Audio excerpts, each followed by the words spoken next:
Hello everyone, আজকে চলে আসলাম নতুন দুইটি মাংসের ভর্তার রেসিপি নিয়ে।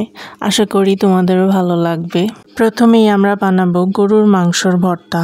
ভর্তা বানানোর জন্য প্রথমেই আমরা 4 টুকরা গরুর মাংস নিয়ে নিলাম। তার মধ্যে দিয়ে দিলাম সামান্য পরিমাণ হলুদ, স্বাদমতো লবণ, 1 চা চামচ মাংসের মশলা দিয়ে ভালোভাবে ম্যারিনেট করে সরিষার তেলে ভেজে নিলাম।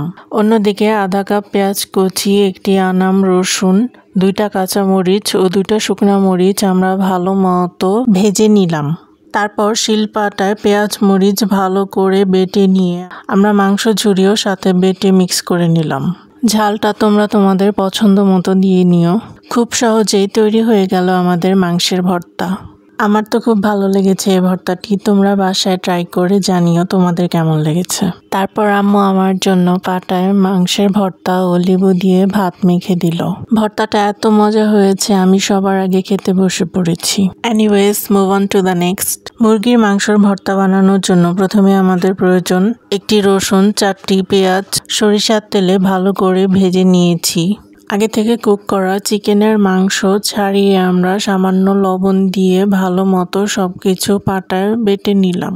এই ভর্তাটি আমাদের বাসায় ছোট বাচ্চা আছে, তারা খাবে, তাই ঝাল কম দেওয়া হয়েছে। তোমরা তোমাদের পছন্দ মতো বা প্রয়োজন মতো বেশি করে ঝাল দিয়ে ভর্তা বানিয়ে খেতে পারো।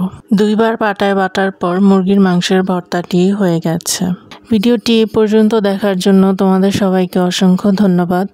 Please like, comment, share, subscribe our channel Sunny Roth Vlogs.